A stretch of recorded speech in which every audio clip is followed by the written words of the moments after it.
And listening to some of the other panelists here at this conference, there's a lot of resonance. Robin, you said something towards the end of your panel the other day about male poets. And I combined the two words, and I'm going to be presenting a piece called The Death of the Straight White Male Poet. Danny made some points earlier today that'll be reflected in this piece. I'm going to start off reading a piece of mine from the Sacred Wounds collection published by SLU called Death Sits, and then we'll really get into what I came here to say. Death sits with me on my bedside. She sits and we talk of the smallest things. In the bedroom of my 100-year-old home, there is no faith after death, she tells me. No yearning, no dread, no loss, no fear of loss. Death is no tempest, no torrent, though I knew her to be like that once. But she will not use words like peace or serene. She tells me that it is almost like a dream, but not entirely, as she hastens me back to sleep. Death is not erasure. Only the grossest and most undeniable, the things that we claim to love the most or to hate, end. The rest is indelible. The stains like red wine, blood of blonde-haired Christ on Christmas Eve, eternal, the sacramental stains remain to chase their own distortions through the decades, even unto centuries. Let us all now consider the death of the straight, white, male poet. Is my eulogy premature? Is this mourning out of time, out of place? Should we mourn at all? Can we?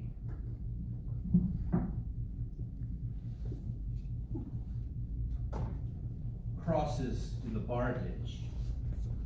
All over Texas, you can see them if you look. More and more of them as you head south. The crosses in the bar ditches whisper. They can be hard to hear through the oil field drone over angry country radio, but they are there to remind, to warn, to witness all of the dreams that never arrived at the places they were hoping for. Bluebonnets sprout from salty tears until neglect and cactus and brutal summer comes. Slow down and listen to the empty prayers, the cries for mercy, unrequited, to the crosses in the bar ditch.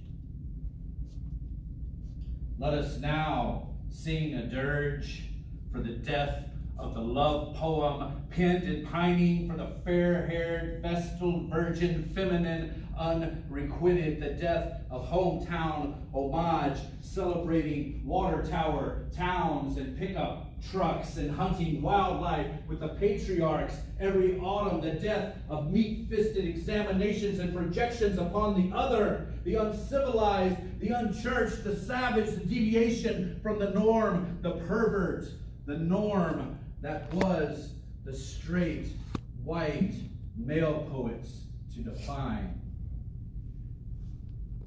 Bringing to the indigenous, unasked for, death, killing, rape and armed evangelism, slavery and legal systems could not replace, displace, nor erase what was always here before they waxed poetic and claimed the world new and theirs, and in need of gunpoint salvation. All And they took it all as theirs, how the straight white male poets categorized and catcalled, how they alone decided what real poetry was.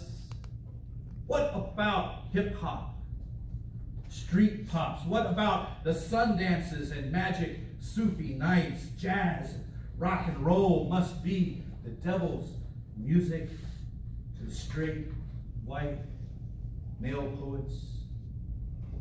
The beginning of the end. So double down on Shakespeare and stop by Woods on snowy evenings, guaranteed to be in the syllabus. The death of the straight white male poet is upon us. Justice he is feared for years. His death was told in Roma tea leaves by the pyramids of Yucatan and Anastasi Kivas. His death was certain and eventual when Coltrane blew supreme, like Gabriel the Archangel in Harlem, when Kaufman and Queer Allen beat beatitudes in wonder, attitude, groove, beats and bops and funk and blues and Maya's caged birds singing. Like rural church bells ringing, the call to prayer is sounded, holy requiem. The stains remain to be reclaimed and collected in classic volumes of denial. It's being too damn self-satisfied of the words sung in Negro spirituals to hear or feel the pain, the pride, the poetry that needs no Moses to lead no one nowhere, no how. Poetry is always there. The death of the straight white male poet is a fact at long last. It is not the death of poetry. The pages and the brains they stained remain. Only the truly great poets ever die. Those whose words so sharp they split reality to its core, sliced every eviscerated emotion out of conditioned existence. Most poets live forever. Words compelled to wander unread for eternity. Hungry ghost manuscripts, spectral poems once published, forever ignored, still swimming in the sea of language. Our letters dropped, postage paid, addressed to particularly no one. Those most live forever. Only the truly great poets ever die, ever gain the nirvana of total rest, the permanence of absence, their truth so coarse and so dense that it collapses upon itself, taking the great poet with it, a product of poetic fusion. The remains of the truly great poet are nothing at all, like anything. Most of us lesser equals and wandering souls would ever recognize as poetry in the void. We're gonna need darker ink to tell this truth from here on out. Coming out in a million different shades of rainbow, wandering from alleys, singing freedom songs, rejoicing into midnights lit by neon leather drag kings, burrows, blowjobs on the border. The invisible ink of centuries is over, and he no longer gets to decide what is and what isn't poetry. The straight, white, male poet's gatekeeping keys have rusted, and the gate itself is creaking, tired of the shame and shushing, hideous hinges too staid to swing for any but the dead themselves, buried in their libraries and classroom mausoleums. Let us gather here and everywhere, not to honor, but to bury, to end, but not erase. We pace the cage he placed us in, like Raul Salinas and Etheridge Knight and Baca. I apologize for the apologetics and the apostasy within me, but I cannot stay in my lane. This is a motherfucking intersection,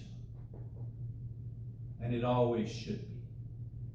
We will not rot and gather dust upon his shelves. I will not politely raise my hand upon his shelves. I will not politely raise my hand and wait my turn. Let the straight white male poet burn in effigy to ash. He knows his time has passed. It's been eons in the making. Let every immigrant song alive rise up and scream above the silence, speak glory through the violence, ring like freedom's supposed to ring. Women own the means of publicity and production and reproduction. On the page, the day is here. We're queer. And our poems will take the day away from the dead and the dying, the covetous and the lying. Let's crash his wake with slams and Instagram and ganja, daga, saxophones, and kimchi-covered couplets right out loud. Those credentials will look great upon your tombstone. You straight, white, male poet. You're dead, I say. Now die already. We'll always have your stains. They'll never wash away. If I die in Philadelphia, let it be somewhere beat. Somewhere like the Penrose down by that Christmas light factory. If I die in San Antonio, let it be in an alley on the south side, somewhere off Rigsby Avenue. If I die in Corpus Christi, let it be on the side of Leopard Street. I want to live until my last breath, walking beside Cerrillos Road, a glass pipe in my pocket. I want to shout into the desert night somewhere south of Tucson in praise of the Martha Lights.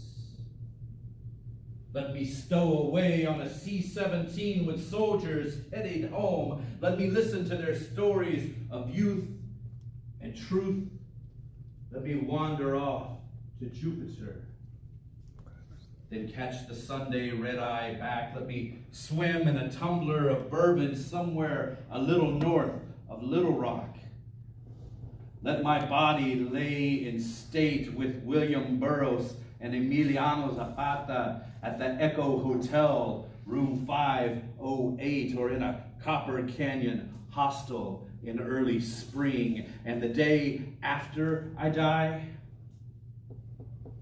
let me lurk in your red-lit room. Let me taste the fire in your eyes as he takes you time and time again, Marigny, Bywater, lust, setting the Zydeco afternoon aflamed, unchained. Thank you very much. My name is P.W. Covington. It's been great reading for you today.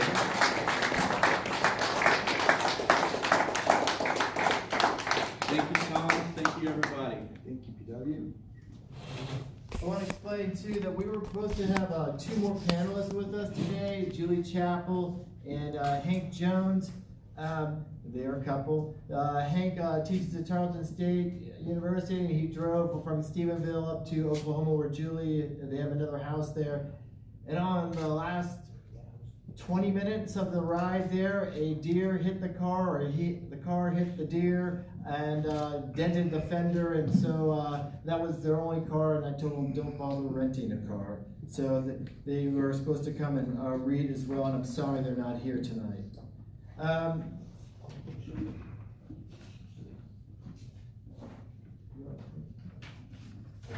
So we're going to go with Nathan Brown. Is an author, songwriter, an award-winning poet living in Wimberley, Texas. He holds a PhD in English and journalism from the University of Oklahoma, where he taught for 17 years. He served as poet laureate for the state of Oklahoma 2013-14. Now travels full-time, performing reading, concerts, workshops, and speaks on creativity, poetry, and songwriting. Nathan has published roughly 20 books. Most recently are 100 Years and An Honest Day's Confession. Karma Crisis, New and Select Poems, was a finalist for the Patterson Poetry Prize and the Oklahoma Book Award. His earlier book, Two Tables Over, won the 2009 Oklahoma Book Award. He taught memoir, poetry, songwriting, performance workshops from Tuscany and Ireland to the Sister Folk Festival in Oregon, the Taos Poetry Festival, the Woody Guthrie Festival, Lady Lodge, and the Everwood Farmstead Foundation in Wisconsin, as well as for Blue Rock Artist Ranch near Austin, Texas. Naomi Shiab Naim, who is a brilliant poet and all, said about Nathan's book, My Savage Heart, brave new world, the sizzle of couplings and uncouplings, attractive and romance, ineffable magnetism, mysterious as ever, but doused with a savory dose of Nathan Brown humor. A tilted, long-ranging eye that sees the nicks bend in the road, even when he's standing right here, firmly planted. My good friend, Nathan Brown.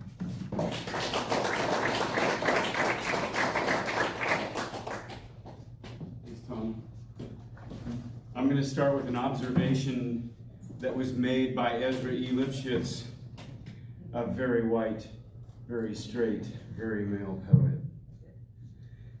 And it is from the bathroom wall, the back of a stall at Dave's Foxhead Tavern in Iowa City, a favorite hangout for where Iowa Writer Workshop people go to drink because they need it so much.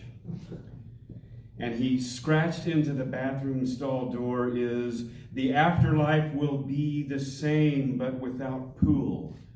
Poets will be farther away, but still too close.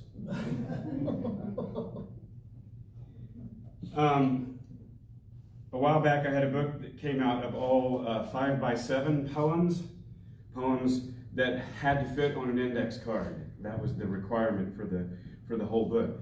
So this is a quick one. Eulogy for a Bastard. We gather here today under a dark sky and a certain sense of disorientation to scratch our heads and armpits as one of us offers a careful rendering of disingenuous words over one of God's few regrets. So, I didn't realize that I had actually written an entire book about death. But a while back, I did a book called To Sing Hallucinated, First Thoughts on Last Words. And this is a book where every single poem in the book deals with a famous person's last words. Their last words are either the title or I quote the last words and then give the poem a title. I'm going to do a few of my favorites real quick from here. The first one is from Galileo, whose dying words are said to have been in 1642, nevertheless, it moves. You took away our center, displaced us, moved us away from the command post of God's universe, and then you stuck some bright star, a burning ball with no soul, there in our place instead. How did you think the cardinals and bishops would react to that news? After they'd gone to all that trouble having their elaborate gowns tailored.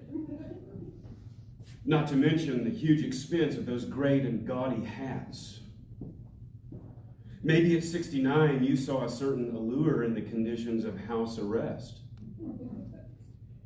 I'm only in my late 40s, and I'll tell you, it's crossed my mind a time or two. Maybe you saw more in that telescope than you were prepared to tell us. Either way, the more I mull over your defiant last words, the more I want to say them out loud to everyone I meet. Nevertheless, it moves.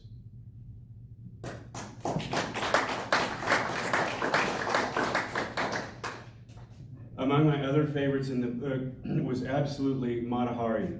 And it was not her last words as much, which is the title of the poem, which is, "It is unbelievable."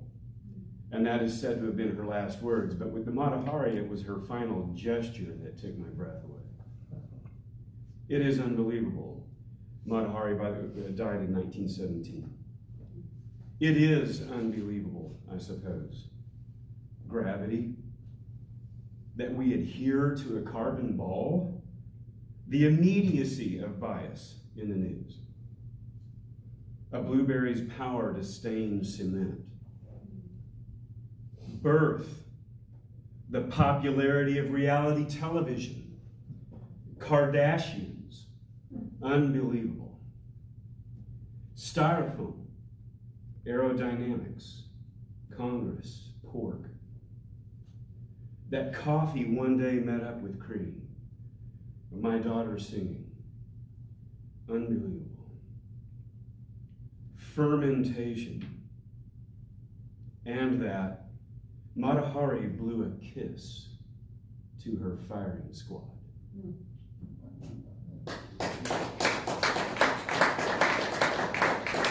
And then the last one I'll do from this book is from Charles Bukowski's Gravestone. It's one of my favorites. I spent 3 hours trying to find the damn thing. It's a little plaque in grass. There's not even a stone. It's just, this plaque about so big in the grass. And I finally, I had gone to what is it, Palos Verdes, there at the south end of it's a huge cemetery. And I had my backpack. I owed him a drink, so I had a liter of tequila with me and my journals, and I was going to do some photographs. I was all excited. And I was walking around with my backpack. After about an hour and a half, I gave up. I walked back to the kiosk at the front where the guy was. And I had forgot that the tequila, because it was a liter bottle, was poking out the top of my backpack. And I walked up to the guy at the kiosk, and I was about to say something, and he goes, "Bukowski?" And I loved the way he gave me directions. He said, "You see that trash can over there?" I'm not kidding. That's how he started the directions. See that trash can down the road? Oh, great, go to that, and then and it really was like a very take this and go to that tree, and then 20 paces. It was crazy. And but his gravestone says only this: Charles Hank Bukowski, don't try. To spend even a minute pondering what he might have meant would be to ignore his advice. Tricky bastard, that Bukowski. So forget about him. He's dead. Which would also be his advice if ghosts were prone to giving it. And his epitaph does remind me of something Dad told me a long time ago, right after a more than upstanding deacon stormed out of his study at the church in a thick cloud of righteous indignation. "Man, that guy is going to overshoot heaven as sure as hell."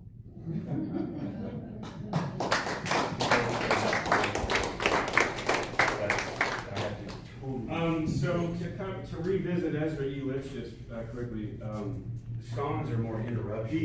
It was a trilogy that I came out of this. I told this story long ago, but this is actually based on someone that I do actually know. Ezra E. Lipschitz is not his name. I have fictionalized his location and a lot of things about his life, but these books really are based on this character who is a hermit that lives out in the mountains somewhere between Colorado and New Mexico, up in a very strange area. And the first book in the series is I Shouldn't Say. The second book that had the Iowa Writers Workshop observation is called Ars Poetica. Thank you to the Brits for a correct spelling of Ars. And the third book in the series, just in case you didn't realize he was angry, is called Apocalypse Singing.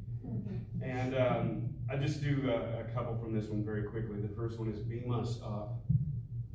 Dear Captain James T. Kirk of the Starship Enterprise, never have we hoped you might come true more than we do now, even though your forced and melodramatic delivery was difficult to take at times. Even though some of the costumes, the special effects, and those crazy dudes with the massive throbbing eggheads were over the top. And yet, I must admit that the very green alien dancing girl was hotter than we are all about to be. I believe the laureate even wrote an ode to her once. Oh, Captain, my Captain, where are you now? In the hour of our ruin. Oh, Kirk, oh, Picard, Skywalker, Han Solo, we'll take anybody. And even though I may have mixed up my Star Treks and wars, we need a backup planet, and we need it now. And we mean it, Obi-Wan Kenobi. You are our only hope.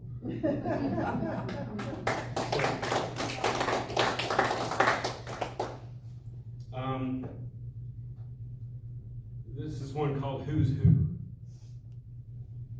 My fellow older people, and by older I mean whatever you want to believe, we need to stop bitching about younger people. And by younger I mean that their knees don't hurt yet and they still have dreams. Stop the griping about their attention spans and lack of work ethic, and realize that if you think they don't have anything worthy to say or contribute to a dying world, it's because you don't believe they could. Maybe think instead about how soft and gelatinous your ass is getting while you sit in that easy chair and bitch at Fox News or MSNBC about those damn planet-kissing vegetarian liberals or those money-grubbing, methane-spewing conservatives, and realize that it may be you who has nothing worthy to say or contribute to a dying world. I have a sense that younger people might want to live their lives during something besides the apocalypse. And I am certain that older people have a hell of a lot less to lose. So think about maybe getting off that soft ass and putting it on board the fix this thing train. The younger people need you on, or if not, maybe quit sucking up all their valuable oxygen. All their valuable oxygen. That's a deal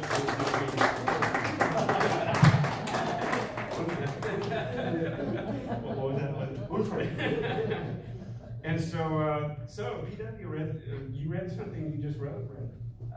Sort of. A couple of weeks. Right. When I found out I was going to be on this thing. So I thought, okay, well, what the hell? I'm going to read something I wrote today. And it's called Back to the Ending. Salt water lapping up on the ever-curving lips of the great eternal ocean should be, for a brooding Pisces, both the song and eulogy offered at the funeral. I hope what family and friends I have left will know not to throw for me. And throwing might be the best way to dispose of me into any one of the 7 seas that are never not touching each other in the swirling of that one great ocean. At the moment, it is the stony finger pointing out from the rocky fist of the body of Christ, somewhere along the west shore of the Gulf of Mexico, where I am listening to that soft saline melody that will hum me back home to the nothingness whence I came, the void that will, I suppose, be everything in the end, the sinking and swelling of universes starting over.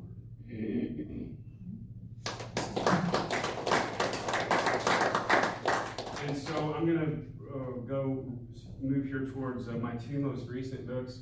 I had a book that is just now out, still has diapers on it. And this is actually a travel memoir. So this is this is an early step into the non-poetry world.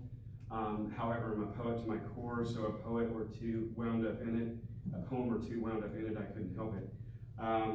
But this is going to be a series of books, a series titled A Vagabond at Large. The first book, this one is about France, and I have books coming up about Tuscany and Ireland. And this is from the France book, Poets, Pirates, and Painters. Quote from Baudelaire, and like an amorous whisper, the myriad of music of life.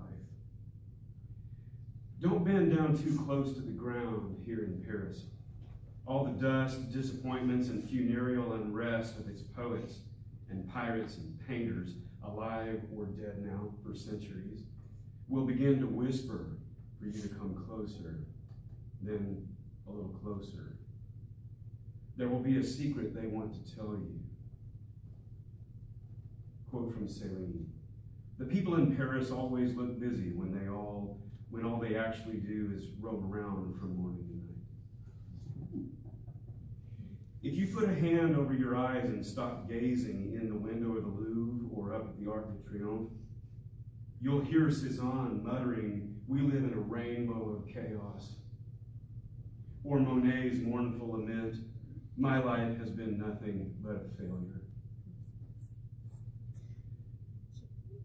Baudelaire again, I speak of boredom, which with ready tears dreams of hangings as it puffs its pipe. And the dust and the cracks of the Quai Voltaire, the monumental disappointment of Charles Baudelaire, even the insatiable unrest of a Paul Gauguin or Picasso's hand, are not trying to push you away. They do not want you to leave. They merely seek your permission to step on your rose-colored glasses and toss them into the river Seine with a bow to common sense. Paris is the city of light that harbors many darknesses. Darknesses filled to the brim with such insufferable beauty. The reason so many of its songs are sad with love, its losses, and accordion tears.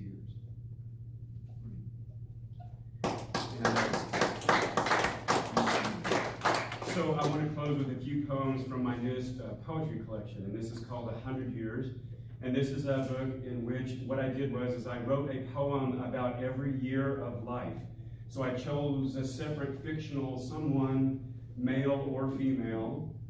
Sometimes it was a flip of a coin when I started writing the poem, whether it would be a male or a female. I started with the age of 0. There's a year before we have a number. And I ended with a 99-year-old man and a poem for a 100-year-old woman. And I walked my way through life. When death is metaphorical, it can happen in many ways. So I want to read a poem, the poem I wrote about a 10-year-old girl. It's called The Flip of a Switch. Within days of turning 10, her right fist shot up to her right hip with the elbow pulled notably forward, and it has not been seen to relax for 1 minute since.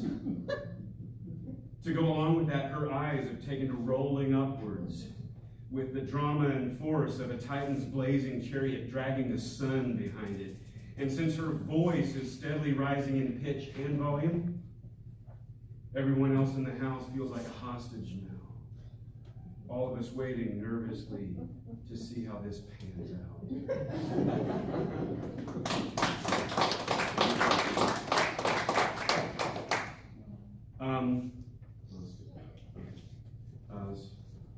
Get right. So this one is for a 58-year-old man. It's called Restraint. It's based on no one I know. I have to say. It's recorded. So, I don't know, maybe we'll see what happens. He arrived to the 1960s sometime in the mid-70s. And he was late to everything else for the rest of his life. He'd gone to a small Baptist university because the drugs were better, and being a hippie was still somewhat exotic. But when the last of many nailed him to a set of vows, and in came the first child, out went the guitars, the tie-dye t-shirts, and the Godspell fro.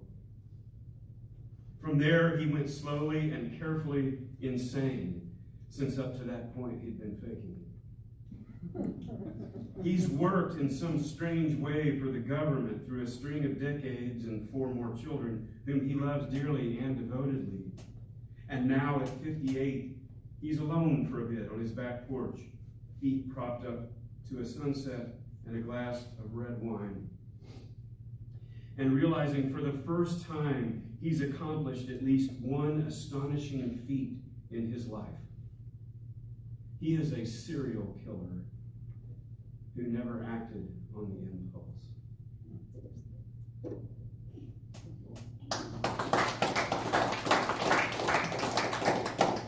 This one gets more straight to the topic. It's a 76-year-old man, and it's called Two's Enough. There used to be ways to take care of all kinds of domestic problems.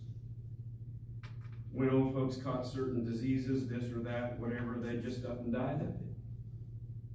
When young men did certain things to young women, they paid for it, usually in a manner appropriate to whatever he'd gone and done. Nowadays, there's so many damn laws on the books, you can't even tell someone what you're thinking about doing about your problems. But the doctors have told him they can't stop the tumor this time. And everybody in town knows what the Thompson boy had done to his precious granddaughter. And he knows damn well where the Thompson boy lives, son of a bitch. And that's why when he steps out of the woodshed in the backyard tonight, there'll be one shell in the barrel and a second one in his pocket.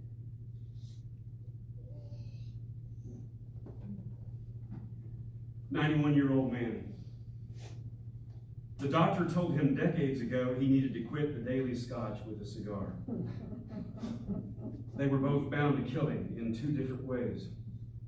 Down the road from that advice, the same doctor suggested that caffeine was the worst culprit in his sporadic bouts of reflux.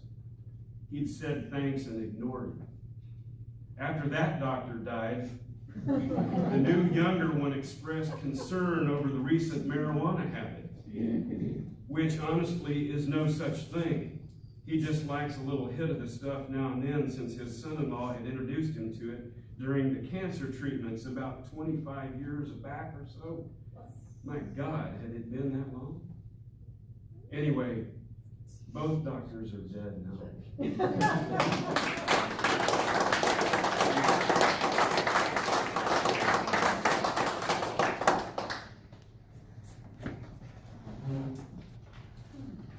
Next we have Edward Vidaurre. His poems have appeared in the New York Times Magazine, the Texas Observer, Avalon Literary Review, the Encentos Review, Poetry Bay, Voices de la Luna, as well as other journals and anthologies. Vidaurre is the author of 6 collections of poetry, with the 7th forthcoming in next month. He is the 2018-2019 City of McAllen Texas Poet Laureate, a 2-time Pushcart Prize nominated poet and publisher of Flower Song Books, which is going to become Flower Song Press. Vidaurre is from Boyle Heights, California. He now resides in McAllen, Texas, with his wife and daughter. My good friend, Edward Vidaurre.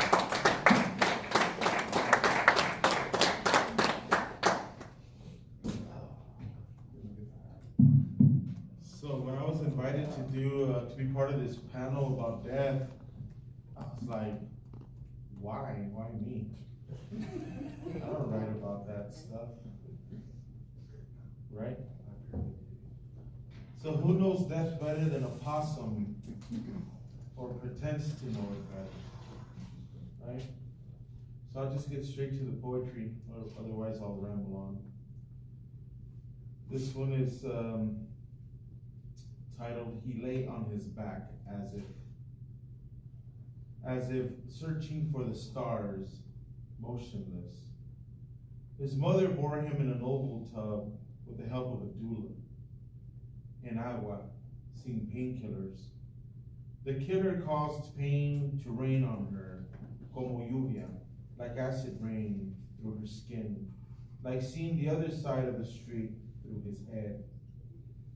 These are the stories of my youth, dreams of death knocking at my door, sharpening her scythe, afilando hasta que despierto con el olor de cuchillos, dándome los buenos días.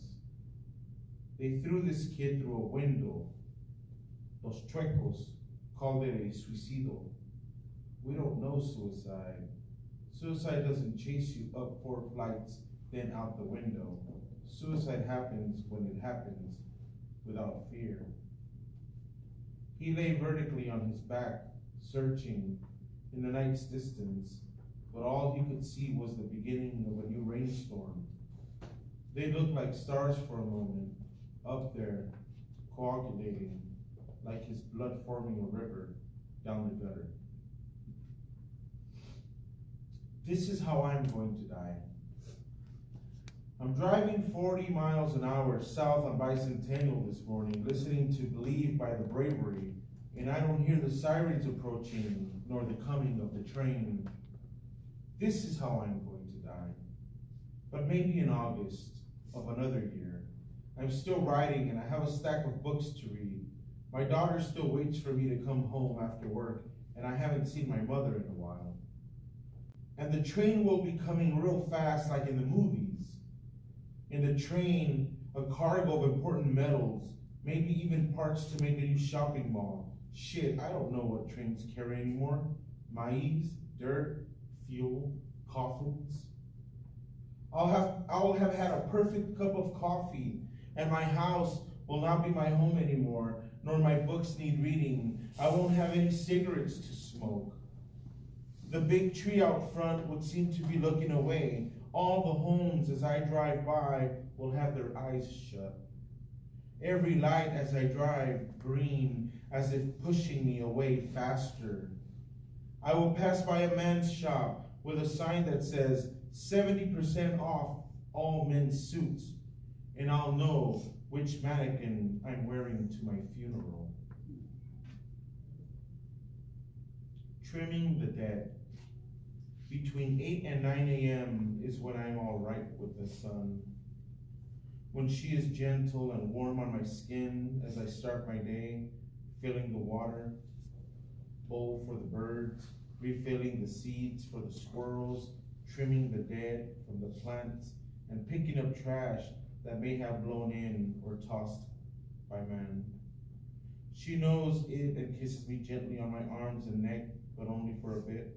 Before she begins her fiery rage, she makes sure I get thirsty and sweat. August in Texas, me and the sun.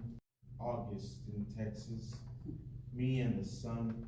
Mornings in the yard, brown bagging the dead, letting the dogs bark at walkers in the alleyway.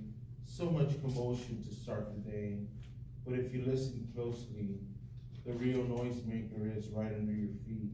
The soil, the rocks, the ones dragging. My child woke up as a garden. At bedtime, a cemetery again. By morning, a trail that leads to a meadow. At night, she'll tuck in her bones. She'll wake to a song. By nightfall, unwoven by wind. At sunrise, boundless. My child woke up as a garden. She's picked a flower for each one of us.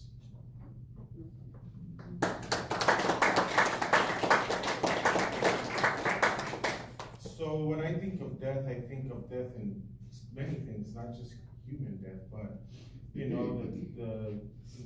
the dying day or the dead leaves, things in nature, especially. Yesterday, we were getting ready to come out here, and I go out back to make sure that there's water in the bowl for the birds, and cat food for the cat that wants to stay outside. And the first thing I see is a dead bird right at at the steps, and I'm like, pinche gato. I was like, no, like I don't need these kind of gifts, you know? And so I pick up the bird and it's real soft and warm, so I'm like, she just brought it, you know, just now, and I'm like, where the hell's the cat, you know? You know, I would always think that the cat would be somewhere going, you know, from me to you, you know, like, hey, what's up? But no, I mean, just drops and leaves, and so, you know, I got the bird, and I was like, you know, I made a quick little, you know, grave for it near the bougainvillea in the back, near the fence, and it just felt right, you know. And I just think that we sometimes see death in other things as of just whatever. You know, we pass by dead possums, we pass by dead cats and dogs on the street, but we can't. But you know, I hope that's not what ends up happening to us one day, where we just, you know, there's just bodies everywhere, and nobody cares to pick us up. So that's why I did that little thing with the bird. I was like, you know, I might have fed it a time or two, you know, and now it's just gone.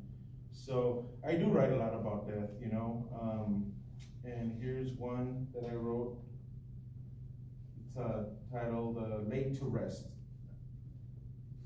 He never owned a dog, my father. No one can claim territory to his grave. Montezuma II wouldn't allow it.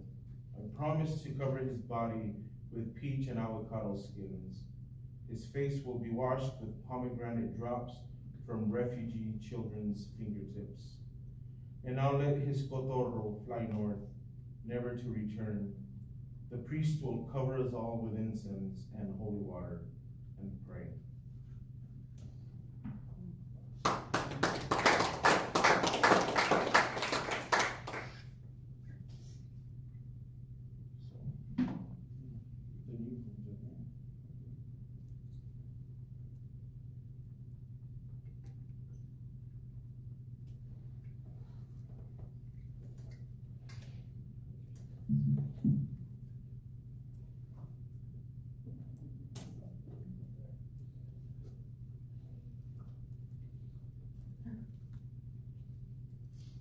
I have a collection of poems called Stray Bullets, and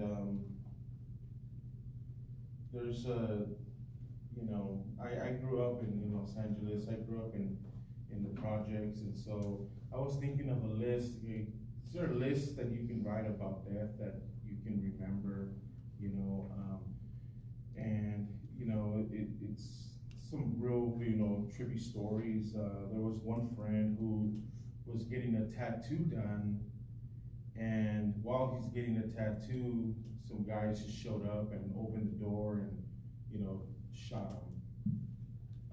Another guy was walking home from the bus stop, and another gang member started chasing him on a bike, and so he was running home, and he started banging on the door to the apartment, and you know, he got shot in the back, and his mom opened the door. He died in her arms. Just really, you know, I don't know if it's just stuff that I blocked out, or it was just a regular thing that happened, and it was, you know, something we just accepted. But you know, as you get older and as you come to live in a, you know, different setting, you think about it, and you're like, man, it's like, I was real screwed up, you know, and we have it pretty good, you know. Now I think about it, I look at my family, and like, you know, I couldn't have them there, you know. It was just too scary. But you know, those things come back, and sometimes it's like, why do you write so much about, why do you write so much darkness and stuff? And it's because it's stuff that's still there, you know, and you gotta write it out. So we do. So leaving the candle on overnight invites the dead. Leaving a candle on overnight invites roaming spirits that walk in the shadows of the moon's smile. I wait for the hands of my dead father to hold mine. There's plenty of room in my new home now for his luggage, his disease, his dead suit. She waits for her father to visit and sit on our couch.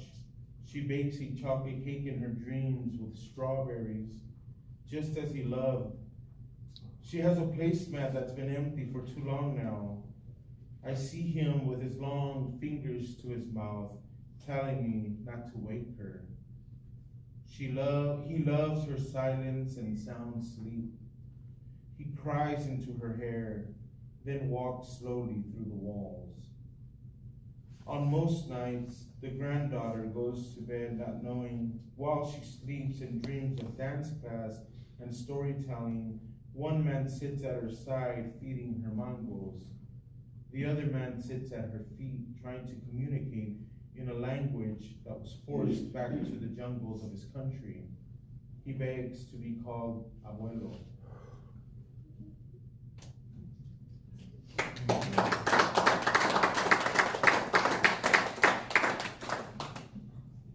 Ramona's instructions on how to handle the death of a pet chicken. On how to handle the death of a pet chicken. Get down to her level, look into her eyes. Promise her she won't be eaten. Let her know. Tell her she's the prettiest chicken that ever lived. Read a poem about clouds to her. Code switch when praying at her feet. Show her where her altar will be when she passes. Bring the other pets in the family to show respect. Promise you won't eat eggs for 9 days as a novena. Kiss her beak and wait. Ramona sings her a lullaby. Rumi at a distance, shovel in hand, prays to the earth for permission today.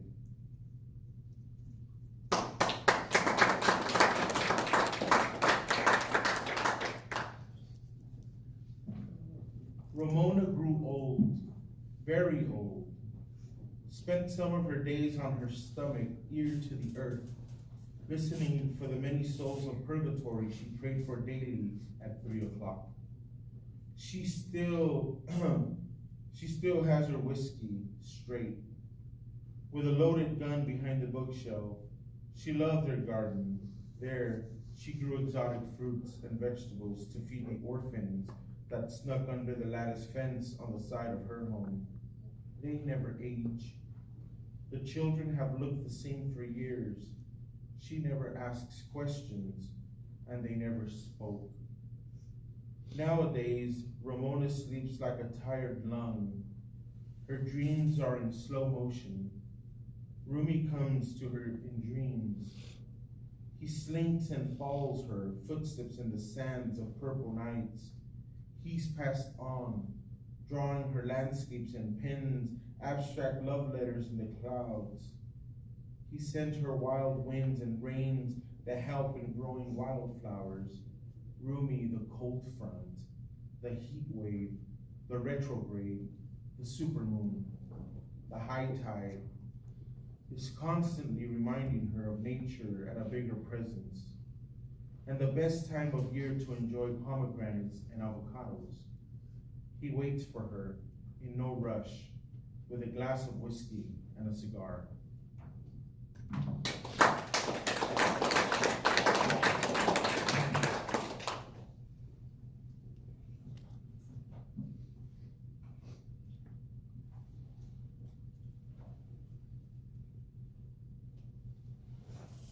So, the telling of the bees is a traditional Celtic and European custom borrowed from the ancient Egyptians and later the ancient Greeks, who revered honeybees as messengers to the gods. Beekeepers in Scotland and England, for example, tell the bees of the death of a beekeeper, as well as important events in their keepers' lives, such as births, marriages, or departures and returns in the household. The bees were most commonly told of deaths in their master's family. This is something I got from Wikipedia, just, listening to somebody saying that. Something came up and I was like, that was real interesting, I want to check it out. So I wrote a poem called Telling the Bees. And I think there's other poems after I wrote it where somebody wrote about telling the bees. Right? You wrote one? Yeah? Okay. I wrote it first.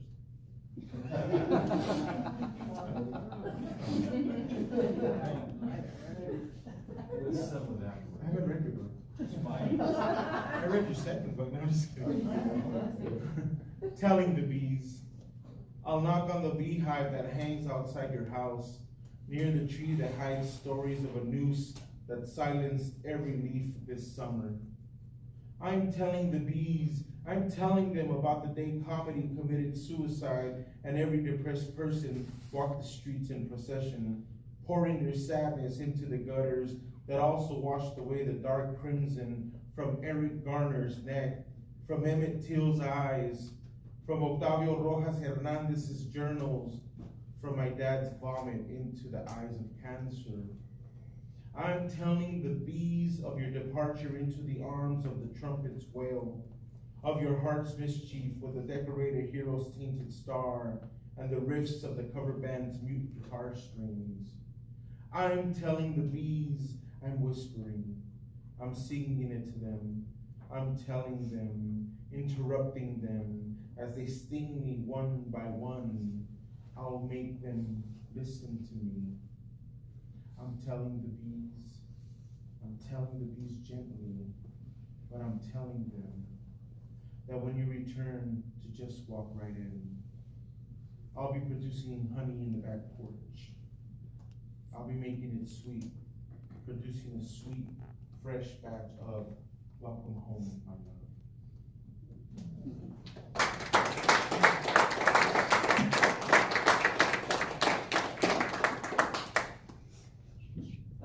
I have a new book out, so I'm going to read from that. The book is, it really could be a pearl, it could be subtitled really Love and Death, really, the book. It's broken up into two sections. There's the Baron Park Diwan. Diwan is an Arabic name for a collection of poems. There's the Baron Park Diwan and then the Lichgate Diwan. I'm going to read two poems from each. This first one, well, I think it'd be pretty understandable. It's called On Each Other's Birthday. My paternal grandparents died on each other's birthday. He going first, September 30th, she next, February 24th, 78 and 79 respectively. Even listed following each other in an online database, though they'd been divorced for 54 years and only married for 2. 6 years after their burials, I married and on the honeymoon, caravanning through Europa, tent camping, with bride outside Assisi's walls. It was quite a shock of info that honeymoon day. The Queen Mum's smiling avec silly hat, the relic cloth of Claire's basilica. Francis gave up all his silk pantaloons, then viewing Giotto's realistic frescoes. St. Francis of Assisi receiving stigmata, the Queen Mum's 90-year-old broad beam. My grandmother was Clara, my grandfather was Francis. In Alameda, the island where they died, she never stopped, nor slowed her Oldsmobile Cutlass as he walked to open the church doors, too afraid of his anger and his trigger finger. They weren't meant to exist together in this realm. However, if he hadn't dropped his pantaloons and she acquiesced, I wouldn't be here.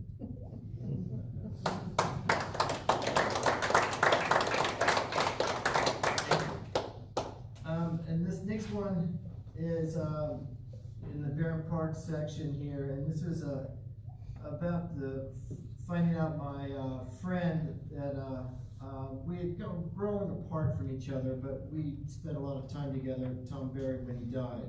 So this is called Upon News. Trying to get my head straight after traveling and finding out my friend Tom Berry died from cirrhosis. Ironically, as it may be, many vocalized the path was mine. Somehow, I managed to come to grips with myself. The loss of his laughter hurts. We were rather close for a good 10 years of debauchery. He was 46. We were sardonic, sarcastic, and unsatisfied.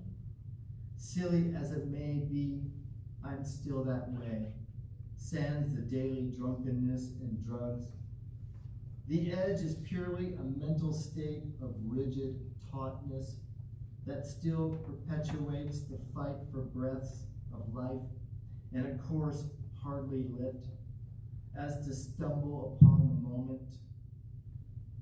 If it were only a blue days or lobelia strewn path, the battleship gray would flow as fog that clings the mountains like mountain skirts that swish by zephyr, and there the girls run unimpeded, their minds cut cleaner than Occam's razor stored under a glass pyramid. Amidst the calligraphy of war stoked in the tone of mango madness, before the LA cattle drive converges into a rumba tempo over the grapevine where U-Haul Bob stalks the pass for the stranded with the promise of salvation, but it's known that white line dissipated. An axiom for Blake on excess, the proof of a drowned tiki harbinger surrounded with 40s in a tight group spread around the bent steel frame bed. The death rattle rung a clarion like a klaxon squeak